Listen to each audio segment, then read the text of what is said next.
Salut, c'est Fat Black, et aujourd'hui je vais vous parler de ce qui a été mon coup de cœur de l'année 2016. Je vais vous parler d'une histoire dans laquelle on est plongé au cœur d'une école qui permet à des apprentis super-héros à maîtriser leur pouvoir. Intéressant, non? Et non, je viens pas de découvrir les X-Men. Donc j'ai bien entendu vous parler de My Hero Academia. Allez, c'est parti.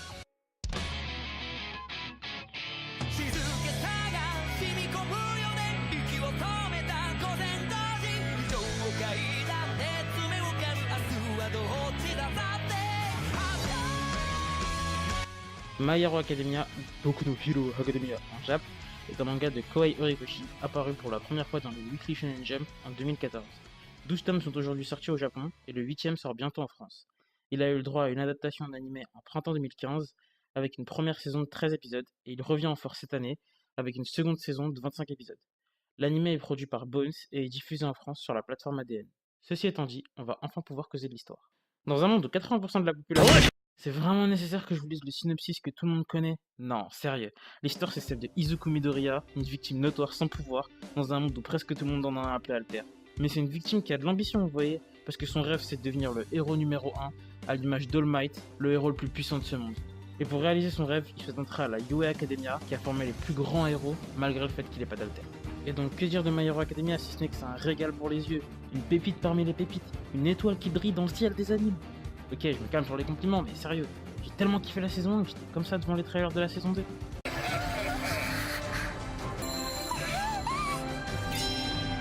Et donc il y a la question, pourquoi My Hero Academia c'est si génial? Je répondrai tout simplement par où commencer? Sérieux, on a presque tous les ingrédients du shonen AAA.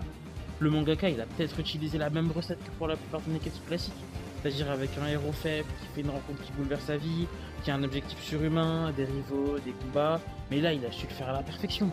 Et en plus son univers il est suffisamment original pour sortir du lot. Parce que ouais, My Hero Academia c'est clairement un comics revisité à la sauce shonen, et rien que ça fait rêver.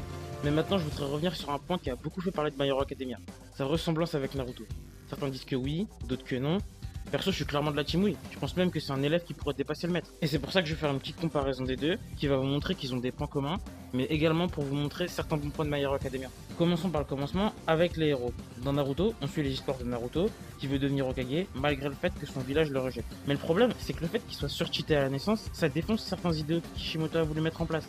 Du style, avoir du courage et de la détermination te permettre de tout réussir. Parce que non, là, je vois que si t'as un renard dans le bide, en fait c'est bon. Tu fais ce que tu veux. Neji il a raison sur le destin. Neji il a raison. Il a raison.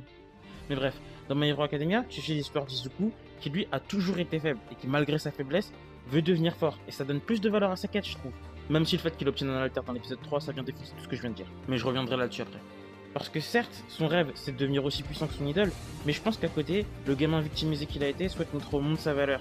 Et je trouve ça plus intéressant que pour Naruto.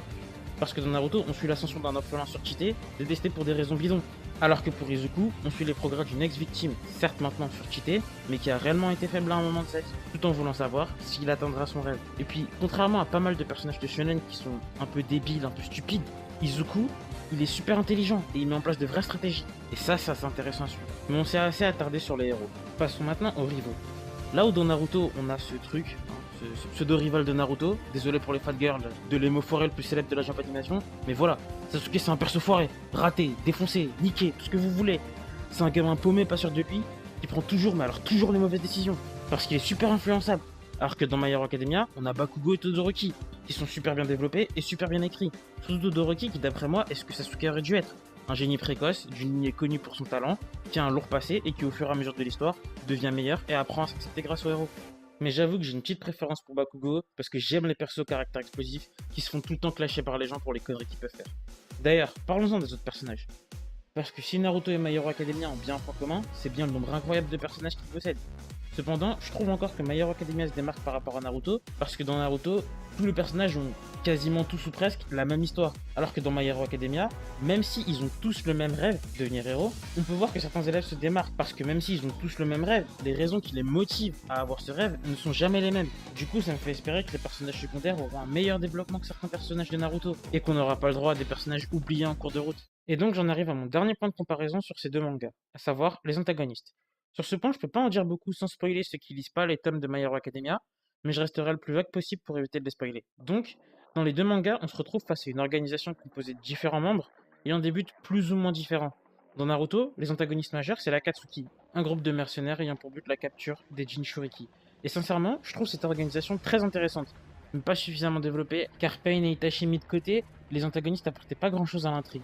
Certes, ils apportaient du danger, mais au final, ils étaient là que pour être battus par les protagonistes. Cependant, d'autres vilains appartenant pas à l'Akatsuki ont su pallier ce manque. Je pense notamment à Aku, Zabuza et Orochimaru. Mais dans My Hero Academia, on a l'Alliance des vilains qui a pour but d'éradiquer All Might. Même si... Stein. J'en dis pas plus pour ceux qui lisent pas le manga. Ceux qui lisent le manga savent. Mais les vilains jusqu'à présent, ils ont réellement changé la psychologie des personnages. Et les ont réellement fait progresser. Je pense notamment à l'attaque des vilains en SCA, mais aussi et surtout à Stein, qui marquera un tournant majeur dans l'histoire de My Hero Academia. Car grâce à lui, les notions de héros, d'idéal, de justice établies au sein de l'histoire seront grandement remises en question. Et si My Hero Academia continue de nous fournir des vilains de telle qualité, je pense que l'histoire pourrait en être encore plus intéressante. Et les vilains de My Hero Academia pourraient peut-être même être plus intéressants que ceux de Naruto. Donc voilà, c'est tout pour cette petite comparaison entre My Hero Academia et Naruto. Et même si l'univers des deux mangas est complètement différent, je pense qu'à l'instar de Naruto qui a apporté un nouveau souffle grâce au mythe du ninja qu'il a su revisiter, My Hero Academia arrivera à faire la même chose avec l'univers des super-héros, même si c'est pas le premier à avoir essayé. Et c'est pour ça que pour moi, My Hero Academia peut largement faire office d'élève à Naruto, mais d'un élève qui pourrait peut-être même dépasser le maître. Après, un nouveau manga intéressant qui ressemble pas mal à Naruto, ce serait plus Black Clover. Mais je vais pas m'étaler sur le sujet.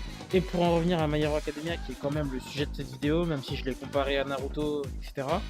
Je pense que s'il fonctionne aussi bien, c'est parce qu'il a su nous rappeler nos premiers mangas avec le code Neketsu qui reprend. Mais il le fait suffisamment bien pour qu'on s'intéresse à lui encore une fois. Rien que la relation entre All Might et Izuku, elle est super intéressante, avec d'un côté, au fur et à mesure, le déclin d'une légende adulée par le monde entier, et l'ascension et montée en puissance de son élève, qui est l'outsider ultime.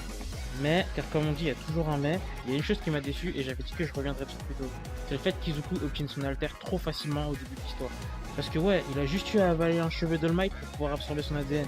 Attendez, s'il suffit d'absorber l'ADN d'All Might pour pouvoir avoir le One for All, ça veut dire que si une meuf lui suce la Plus sérieusement, j'aurais aimé voir soit un perso sans pouvoir qui montre qu'avec de la détermination tout est possible, soit avoir un héros qui obtient un pouvoir, mais autrement que par le fait d'une rencontre hasardeuse.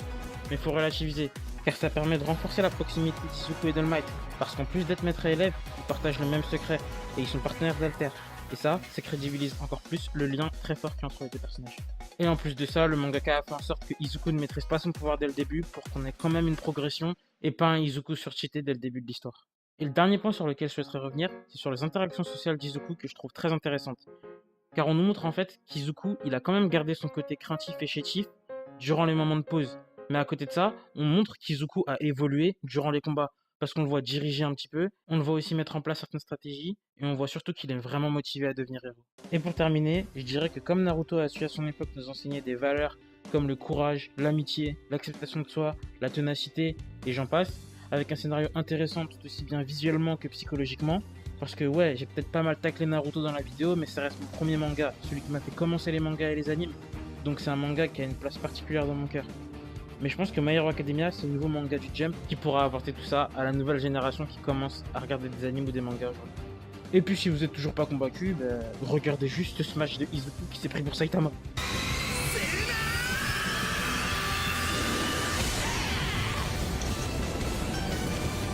Donc voilà, c'était mon avis sur My Hero Academia. Foncez le voir si c'est pas déjà fait, que ce soit en anime ou en manga. Les deux c'est pareil, je regarde les deux, l'anime reprend très pour très le manga. Même si j'ai une petite préférence pour l'anime qui sublime certaines scènes de combat en les rendant plus intenses et épiques grâce à une animation de folie et à des OST magnifiques. Mais quel que soit le support que vous favorisez, allez le voir. Ceci étant dit, likez si vous aimez, dislikez si vous aimez pas, abonnez-vous si vous voulez, mais surtout commentez et allez voir Boku no Hero Academia. Allez, salut les gens.